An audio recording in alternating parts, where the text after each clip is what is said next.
Setelah kejadian Sarah yang mengalami kejang-kejang di kantin Bu Liu, terlihat kini Sarah sudah dirawat dan diobati di klinik oleh Christy. Ya guys, by the way, Sarah kejang-kejang bukan pingsan, saya kurang teliti kemarin. Christy pun berbincang dengan Pak Steven, membicarakan tentang keanehan yang terjadi. Christy sudah mendapatkan informasi dari Sarah kalau dia sebelumnya tidak pernah mengalami kejang-kejang. Lalu Ethan, anaknya Jim dan Tabby juga mengalami kejang-kejang saat di hutan saat mereka berusaha menyelamatkannya. Christy? We're good, under the net, good. Christy, padahal Jim dan Tabby juga mengaku Ethan sebelumnya tidak pernah kejang-kejang. Tentang hal ini kayaknya harus kita ingat pemirsa. Tak lama kemudian, Nathan, kakaknya Sarah, datang ke sana ingin menjenguk Sarah. Tapi karena tadi Sarah titip pesan jika Nathan datang ke sini, Sarah minta agar dibilangin ke Nathan dirinya sedang tidur. Entah kenapa Sarah saat ini tidak mau bertemu dengan kakaknya. Hari pun berganti malam. Sarah masih berada di klinik bersama Christy karena Christy menyuruhnya untuk menginap, berjaga-jaga jika semisalnya Sarah mengalami kejang lagi. Bahaya juga kan kalau Sarah kejang-kejang di rumah, gak ada yang bisa nolongin pas malam hari. Meski ada Nathan, kan dia bukan ahli medis. Keduanya minum teh bersama dan mulai saling berbagi cerita. Hingga Sarah bertanya pada Christy, kenapa dia tidak pacaran dengan Kenny? Padahal Sarah bisa melihat kalau Kenny jatuh hati kepada Christy. Lalu alasannya adalah karena Christy sudah memiliki seseorang, bahkan sudah bertunangan. Meskipun Christy tidak tahu apakah bisa pulang atau tidak, tapi Christy masih berharap bisa bertemu lagi dengan tunangannya itu. Anjay, Christy adalah tipe cewek yang sangat setia ya kawan-kawan, patut untuk dicontoh. Kemudian Sarah bertanya lagi, Christy, seandainya, ini mah seandainya ya, seandainya jika ada orang yang datang padamu lalu mengatakan bisa membawa semua orang pulang dengan selamat, tapi kau harus melakukan sesuatu yang buruk, apakah kau akan melakukannya? Mendengar pertanyaan Sarah, Christy terdiam sesaat sebelum menjawabnya. Jika itu artinya aku bisa bertemu dengan tunanganku lagi dan semua orang bisa pulang, mungkin aku akan melakukannya meskipun itu hal yang buruk, jawab Christy. Mereka pun membicarakan tentang hal yang lain lagi sampai larut malam. Dan singkat cerita, hari pun sudah berganti pagi. Saat Sarah akan meninggalkan klinik, Nathan datang menghampirinya. Sempat juga dia menyapa Christy biar nggak dikira somse. Kepada Nathan, Sarah berkata dirinya akan pergi ke kantin Bu Liu untuk bekerja lagi. Kepada Nathan, Sarah berkata dirinya akan pergi ke kantin Bu Liu untuk bekerja lagi. Sebenarnya Nathan selalu kepikiran beberapa hari ini tentang tindakan kejahatan yang telah dilakukan oleh Sarah. Kenapa Sarah bersikap seolah semuanya baik-baik saja? Nathan benar-benar mengkhawatirkan adiknya itu. Tetapi Sarah selalu saja bersikap slow. Tenang saja kak, semuanya baik-baik saja kok. Aku sayang padamu, oke? Dah, ucap perempuan itu. Nathan tak bisa berkata-kata lagi. Beralih pada keluarga Jim. Tabby saat ini sedang mengganti perban di kakinya Ethan. Tabby merasa cukup heran saat melihat proses penyembuhan kaki Ethan yang begitu cepat. Itu adalah sesuatu yang bagus sih, tapi aneh aja gitu. Sepertinya karena energi dari tempat ini. Ethan kecil lalu berteori bahwa mungkin tempat ini tidak hanya mencoba menyakiti orang-orang, tapi tempat ini mungkin juga mencoba membantu orang-orang. Ya mungkin saja kan. Tak berapa lama dari itu Sarah datang berkunjung dan mengajak Ethan untuk melihat-lihat peternakan kambing dan ayam yang diurus oleh Nathan, kakaknya Sarah. Ya sekarang Sarah dan keluarga Ethan sudah cukup akrab. Untungnya di situ Tabby berkata akan ikut dengan Ethan dan Sarah karena kebetulan Tabby juga sedang senggang. By the way tadi si Sarah bilang ke kakaknya mau ke kantin Bu Liu, kok malah ngajakin Ethan main. Kamera lalu berpindah menyorot si Jade yang katanya sedang berusaha mencari tahu dan meneliti tentang semua keanehan yang ada di tempat ini. Tanpa sengaja ia menemukan sebuah bar di kota tersebut yang pemiliknya bernama Tom. Tom dengan kekreatifannya dia telah membuat minuman alkohol dari kentang, sehingga para warga di kota bisa mabuk-mabukan. Waduh, Tom ini sesat ya. Kalau kalian ingat, dia juga ya penyebab si prank mabuk dan gak bisa pulang ke rumah. Di sana Jade dan Tom terlibat perbincangan yang serius soal bagaimana mereka bisa berada di tempat ini. Apakah ada sebuah portal waktu, dimensi, paradoks, dan yang lain-lainnya. Mereka bahas berdua. Hingga dari perbincangan itu, sepertinya Jade menemukan sebuah ide. Sementara itu, rombongan remaja rumah koloni Hari ini membawa Julie ke tempat andalan mereka untuk healing, sebuah danau yang sejuk dan tidak terlalu dalam. Terasa sangat segar untuk berenang di sana. Tapi Julie dan Fatima tidak langsung berenang. Mereka berdua curcol dululah begitu. Julie penasaran mengapa Fatima ini selalu kelihatan positif dan tidak pernah terlihat cemas. Padahal mereka kini sedang berada di tempat antah berantah, jauh dari rumah. Fatima pun menceritakan tentang keluarganya yang telah tiada. Jadi Fatima sekarang sudah sebatang kara. Tidak ada siapapun di rumah yang menantikannya. Kalau kamu ingin tahu, orang tuaku dan saudara-saudaraku dibunuh oleh teroris. Ya, maksudku, tak peduli dimanapun kita berada, monster pasti akan selalu ada.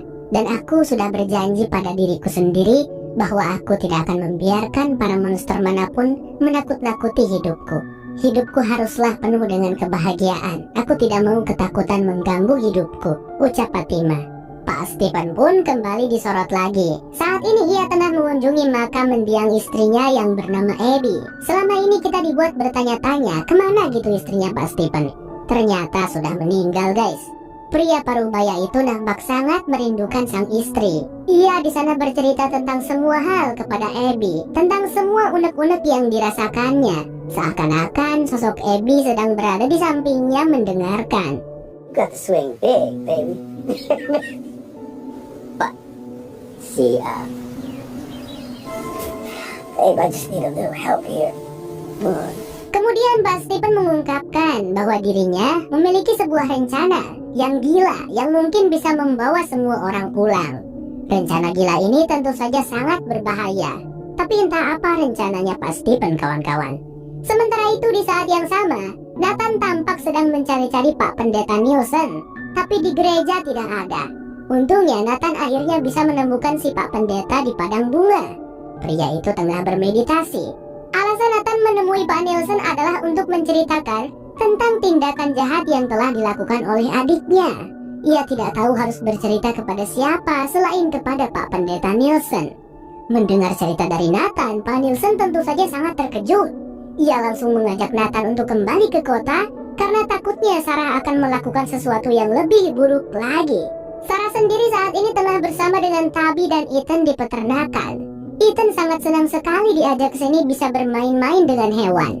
Pada momen itu, Tabi dan Sarah melakukan perbincangan. Mereka membahas tentang tempat antah berantah ini. Sampai Sarah bercerita kalau dulu orang-orang di sini selalu bersembunyi setiap malam. Tidak bisa tenang di rumah karena belum ada jimat abragam. Sarah mendengar hal ini dari Pak Nielsen, soalnya Sarah dan Nathan datang ke sini saat sudah ada jimat abragam juga. Dan untuk berjaga-jaga jika semisalnya nanti ada keadaan darurat, Sarah ingin agar Tabi mengetahui di mana saja tempat persembunyian orang-orang dulu. Dimulai dari yang paling dekat. Di gudang peternakan terdapat satu tempat rahasia untuk bersembunyi. Sarah mengajak Tabi untuk melihatnya dan meminta Ethan untuk menunggu. Akan tetapi saat sudah di dalam gudang dan Sarah memperlihatkannya kepada Tabi, Tabi yang lengah tiba-tiba didorong masuk ke ruangan rahasia itu lalu dikunci dari luar. Tabi tentu saja panik dan mencoba berteriak sekeras-kerasnya. Tapi suaranya tidak terdengar sama sekali oleh Ethan. Setelah berhasil mengunci Tabi, Sarah lalu keluar dari gudang dan mendekati si kecil Ethan sambil membawa pisau bedah. Di situ Sarah bisa saja langsung membunuh Ethan, akan tetapi karena ia akan merasa sangat bersalah, jadi Sarah meminta maaf terlebih dahulu kepada Ethan dan mengatakan kalau Ethan akan menjadi pahlawan bagi semua orang. Namun saat Sarah akan melancarkan aksinya, tiba-tiba Nathan datang meminta Sarah untuk menghentikan tindakannya. Melihat ada kesempatan, Ethan juga langsung menendang kakinya Sarah lalu berusaha berlari kabur. Nathan membantunya dengan mencoba memegangi Sarah. Akan tetapi Sarah yang terus berusaha melepaskan diri dari kungkungan Nathan malah tak sengaja melukai kakaknya itu dengan pisau bedah tepat di lehernya. Darahnya berhamburan kemana-mana. Sarah sangat histeris. Ia berusaha menolong Nathan, tapi hal itu sama sekali tidak ada gunanya. Di momen itu Pak Pendeta Nielsen baru sampai karena mungkin tadi ia dan Nathan berpencar. Begitu terkejut dan syoknya Pak Nielsen melihat bagaimana Nathan sekarang tengah sekarat karena dipencit oleh Sarah, adiknya sendiri. Sementara itu, si kecil Ethan yang tadi berlari secara kebetulan berpapasan dengan Julie CS yang hendak kembali ke rumah koloni. Ethan langsung menghambur memeluk kakaknya itu dan menangis sejadi-jadinya. Hampir saja ia menjadi korban pembunuhan. Di peternakan, para warga sudah ramai berkumpul. Christy gercep segera memeriksa kondisinya Nathan, tapi sayangnya Nathan sudah tidak bisa diselamatkan. Sedangkan Tabi juga segera ditolong oleh Jim. Mereka berdua pun langsung panik saat mengetahui Ethan tidak ada di tempat itu. Kemanakah perginya buah hati kesayangan mereka? Untung saja tak lama dari itu Julie, Alice, dan Fatima tiba di sana sambil membawa Ethan. Jadi Jim dan Tabi bisa menarik napas lega. Tapi nggak lega juga, bos. Ethan anak mereka hampir saja dibunuh oleh seseorang yang sudah sangat mereka percaya. Pak Pendeta Nielsen yang tadi berusaha mengejar Sarah akhirnya kembali sambil ngos-ngosan. Sarah berlari ke hutan dan aku tidak bisa mengejarnya, ucap si Pak Pendeta. Setelah membiarkan Tabi, Julie, dan Ethan pulang, Jim pun protes kepada Pak Stephen dan Pak Nielsen. Kenapa orang-orang yang ada di tempat ini sangat aneh dan selalu membahayakan keselamatan keluarganya? Jim kesal karena para warga di sini berlagak seolah tinggal di tempat yang indah dan aman. Padahal sebenarnya mereka selalu diintai oleh segala mara bahaya. Pak Stephen maupun Pak Nielsen tidak bisa menjawab protes dari Jim. Mereka terdiam. Beberapa saat kemudian Pak Stephen pergi ke kantin dan berbicara dengan Christy yang nampak tertekan akibat kejadian hari ini. Semalaman ia bersama dengan Sarah, dan Sarah mengajukan beberapa pertanyaan yang mencurigakan, tapi bodohnya ia tidak menyadari akan hal itu. Dan lagi, Sarah melukai Nathan dengan menggunakan pisau bedah yang diambilnya dari klinik. Christy merasa kalau ini semua adalah salahnya. Pak Stephen pun menguatkan dan menenangkan Christy. Tidak, Christy tidak salah akan apapun. Justru Christy adalah orang yang selalu membantu dan menolong orang banyak. Beberapa hari lalu Christy menyelamatkan hidup seorang anak kecil. Dan untuk seterusnya, sebelum mereka pulang, Christy pasti akan menyelamatkan lebih banyak orang. Begitu kata Pak Stephen. Lalu tiba-tiba radio di kantin berbunyi. Yaitu salah satu kebiasaan aneh yang ada di tempat ini. Radio suka nyala sendiri memutar lagu. Entah dari mana sumber siarannya berasal. Pada momen ini Pak Stephen berkata kalau ia akhirnya mendapatkan sebuah pertanda. Pertanda apa maksudnya? From bersambung